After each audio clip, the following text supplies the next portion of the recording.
Dakila ang katapatan ng ating Diyos. Pag-usapan po natin yan sa devotion natin na ito.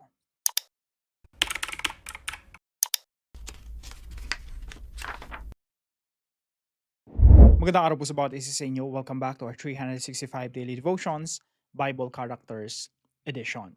Binabati ko po muna ng happy birthday si Brother Joel De Ocampo. So happy birthday po sa iyo at hello po sa isang buong mong pamilya. Now, ang pag-usapan po natin ngayon ay patungkol po sa Lamentations. So, nung nakaraan pong mga devotions natin, tinapos po natin yung Prophet Jeremiah. Now, yung Lamentations po, ito po ay sinulat ni Prophet Jeremiah. Now, ano po ba ang ibig sabihin ng Lamentations? Sa Tagalog po ay mga panaghoy. Isipin nyo, pag-iyak, no? Yung pagdadalamhati. So, ang konteksto po ng panaghoy or ng Lamentations ay yung Siege of Jerusalem. At lahat ng mga paghihirap na dinanas nila um, related to the Siege of Jerusalem. So, kailan po nangyari yon? Nangyari po yun noong 586 BC. So, even before that, 18 months po kasi yung tinagal ng siege nung pinaligiran ng mga Babylonians yung city of Jerusalem. So, in 586 BC, King Nebuchadnezzar of Babylon besieged Jerusalem, leading to famine, suffering, and eventual destruction of the city and temple.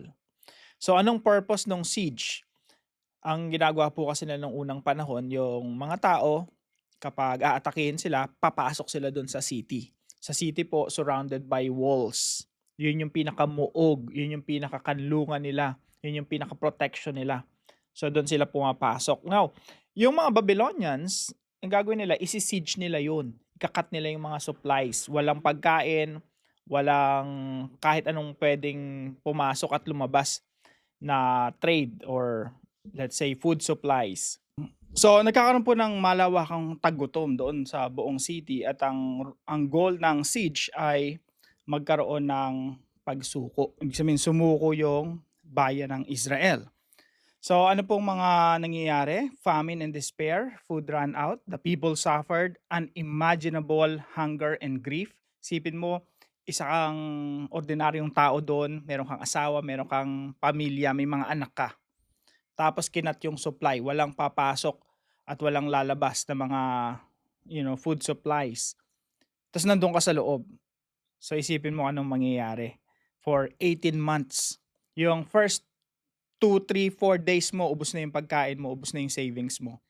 Meron ka pang 18 months na pag-aantay. Ewan ko lang kung paano magso-survive yung mga tao. Kaya talaga, nagkakaroon ng mga samot-saring mga krimen, pagnanakaw, pagpapatay, patayan. Yun po yung nangyayari sa loob ng city during the siege. Kaya po yung lamentation, ganito po siya nagsimula. Basahin ko po sa Tagalog para mas ma-imagine natin. Sabi rito, "O anong lungkot ng lungsod na dating matao. Siya na dating bantog sa buong mundo ngayon tulad na ng isang balo. Siya na dating pangunahing lungsod ngayon ay isa ng lingkod." So ganun po yung introduction, pinaka first verse ng Lamentations. Sabi dito sa verse 11, "Namumugto ang mga mata ko sa kaiiyak. Bagabag na bagabag ang aking kalooban. Matindi ang pagdadalamhati ko dahil sa kapahamakang sinapit ng aking bayan. Nakahandusay sa mga lansangan ng mga bata at mga sanggol. Nagiiyakan sila at patuloy na humihingi ng pagkain at inumin. Nanlulupaypay sila na parang mga sugatan sa mga lansangan. Unti-unting nangangapos ang mga hininga sa kandungan ng kanilang mga ina." Ganun po katindi yung sabi ng writer ng Lamentations. Talagang doon sa streets of Jerusalem, ang daming mga bata nakahandusay, nag-aantay na lang mamatay. Nang sabi po rito sa ilang mga verses no sa chapter 4, "Mabuting di hamak ang masawi ka sa digmaan, kaysa naman sa gutom ikay mamatay. At dahil walang makain, labis kang nanghina. Kalagam-lagim ang naging bunga ng kapahamakang sinapit ng aking bayan. Upang ang ina ay may makain, kanilang supling ang siyang isinaing." Umahabot po sa ganong punto na yung mga ina kinakain yung mga anak sa sobrang tindi ng paghihirap na dinanas nila doon sa Jerusalem. Kaya po yung ending nito, verse 21 and 22 ng chapter 5, ibalik mo kami, O Yahweh. Restore us to yourself, O Lord. Sa dati naming kaugnayan sa iyo, talaga bang itinakwil mo na kami? Sukdulan na bang talaga ang galit mo sa amin? Question mark. And that's the end of Lamentations. Now, yung iba sa atin magtataka, ano bang message ng Lamentation, no? Ito po pag-usapan natin sa dive deeper natin, pero gusto ko lang sabihin ngayon. So ang sentro po ng Lamentation ay chapter 3, 22 to 23. Now, ito po yung mga katuruan natin ngayong araw. Number 1 po, God's love never ceases. Ito po yung pinaka sentro ng Lamentations. Yung pag-ibig ng Diyos hindi nagmamaliw. Basahin po natin sa verse 22, the steadfast love of the Lord never ceases. Kahit anong klaseng, gaano katinding judgment yung dinanas ng Judah during that time. Pero sabi ng writer, sabi ni Jeremiah, the steadfast love of the Lord never ceases. Hindi nagmamaliw ang pag-ibig ni Yahweh. Alam niyo po, yung bayan ng Israel, kaya nila dinanas yon according to Lamentations, is because they have chosen other gods. Naging unfaithful sila kay Yahweh. Pero si Yahweh, bagamat binitawan yung judgment para sa kanila, yung pag-ibig ni Yahweh hindi pa rin nagmamaliw. And then sabi dito, His mercies never come to an end. Hindi nauubos, hindi nagtatapos ang kanyang awa. So sa teaching po natin, tatlo po yan, no? God's love never ceases. God's mercies never come to an end. Hindi nagtatapos. Hindi sila tinuldukan ng Diyos. Hindi hinayaan ng Diyos na doon magtapos yung Judah. God's mercies never come to an end.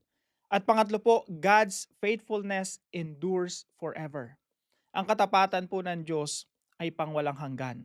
Yung Judah during this time, they have already forsaken their God. Naging unfaithful sila sa Panginoon. Pero ang Diyos na natiling tapat. Just as a husband is faithful to the wife, sabi sa Hosea and Lamentation, no? Ako yung husband mo. Pero, naging unfaithful ka. Pero nanatiling tapat si Yahweh kahit naging unfaithful yung bayan ng Diyos. So sabi po rito sa verse natin, ang tapat na pag-ibig ng Panginoon ay hindi nagmamaliw. Ang kanyang mga habag ay hindi natatapos. Sariwa ang mga iyon tuwing umaga dahil dakila ang iyong katapatan. The steadfast love of the Lord never ceases. His mercies never come to an end. They are new every morning. Great is your faithfulness. Question, what is the effect? Anong epekto ng katapatan ng Diyos sa gitna ng kanilang paghihirap at pagdadalamhati? Sabi po sa Lamentations, we are not entirely consumed. Ibig sabihin, hindi tayo tinuldukan ng Diyos, hindi tayo tinapos ng Diyos, hindi hinayaan ng Diyos na totally walang recovery, walang restoration. Kasi after this, after judgment, meron pong restoration. Ibinalik sila ng Panginoon sa dati nilang status na may kinig. Kaya po merong Messiah. Ang ating Panginoon Jesucristo, siya yung bridegroom at yung church, siya yung bride. Ito po mga applications natin sa mga pinag-aaralan natin ito. Number 1, devote yourself to loving God and obeying His commands. Kung meron tayong Diyos na totoo na merong hustisya ang Diyos, hindi empty threat. Pag sinabi ng Diyos na merong kaparusahan sa ating mga kasalanan, tututuhanin niya yun. Kung nangako ang Diyos ng blessings, tututuhanin niya yun. Kung nangako ang Diyos ng punishment, tututuhanin din ng Diyos yun. God is faithful to His words. Pero ang pinagpapasalamat natin sa Diyos, yung Diyos natin, dakila ang katapatan. Yung pag-ibig ng Diyos pangwalang hanggan. Now, sino sa atin ang nakasumpong ng ganong klaseng pag-ibig sa mga tao? Kahit nga, asawa mo, walang ganong klaseng pag-ibig. Pero binibigay natin yung buhay natin sa mga tao. How much more sa Diyos na merong ganitong klaseng pag-ibig, awa, habag at katapatan. So devote yourself to loving God and obeying His commands. Sapat na merong Diyos na nagbigay ng kanyang kaisa-isang anak para i-restore tayo sa Kanya. At dahil doon, ibigay natin yung buhay natin sa Kanya na walang reservation, walang itinitira. Talagang all in, Lord, I devote myself to you. Point number 2, love others as God has loved you. Drawing from His unfailing love. Dahil sa pag-ibig ng Diyos na pinakita niya sa atin, meron tayong paghuhugutan ng pag-ibig para mahalin din natin yung iba ng pag-ibig ng Diyos. Hindi mo kayang magmahal ng katulad ng sa Diyos kung hindi mo na-experience na mahalin ng Diyos. You cannot give what you do not have. Kailangan mo man tanggapin ang Diyos sa iyong buhay, ang Panginoong Jesucristo sa iyong buhay. At pag natanggap mo ang Panginoong Jesucristo, ang kanyang kapatawaran, ang kanyang walang hanggang habag at awa at biyaya, dun pa lang tayo matututong magmahal ng iba. Kaya nga mga kapatid, pag tinanggap mo si Kristo sa iyong buhay, mararanasan mo yung pag-ibig niya. At makakapagbigay ka na rin ng pag-ibig ng Panginoong Jesucristo. You will be able to love others beyond what you can ever give or do. Number 3 po, rest in God's love, mercy, and faithfulness every day. Mga kapatid, hindi na natin tatanungin ng Diyos, Lord, mahal mo ba ako? Lord, magiging tapat ka ba sa akin? Lord, papakitaan mo ba ako ng iyong habag at awa at biyaya? Walang problema sa Diyos. Ang problema lagi nasa atin. Yung sarili natin dapat ang lagi nating tinatanong. Parang yung sa panahon dito sa Lamentations. Alam nung sumulat ng ng Lamentation na kasalanan nila kasalanan ng Israel, kasalanan ng bayan ng Diyos kung bakit sila dumanas ng ganung klaseng judgment. Inaamin nila. Walang problema sa Diyos. Ang Diyos, He is full of love, at the same time He is full of justice.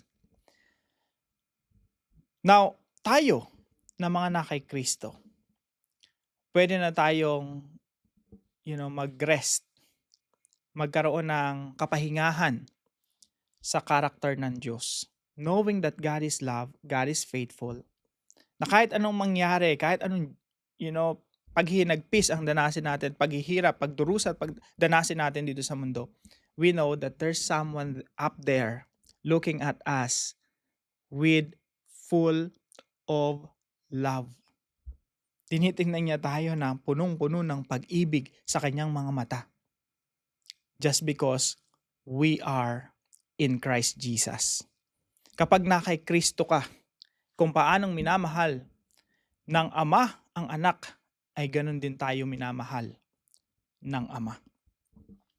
Rest in God's love, mercy, and faithfulness every day. Mga kapatid, pag ikaw ay nakay Kristo, you are secure. Hindi mo na, wala nang room for insecurity. Hindi mo na kailangan maging insecure. Hindi mo kailangan magtanong, mamahalin ba ako ng Diyos? No, you don't have to ask that question. Because God loves you with an everlasting love.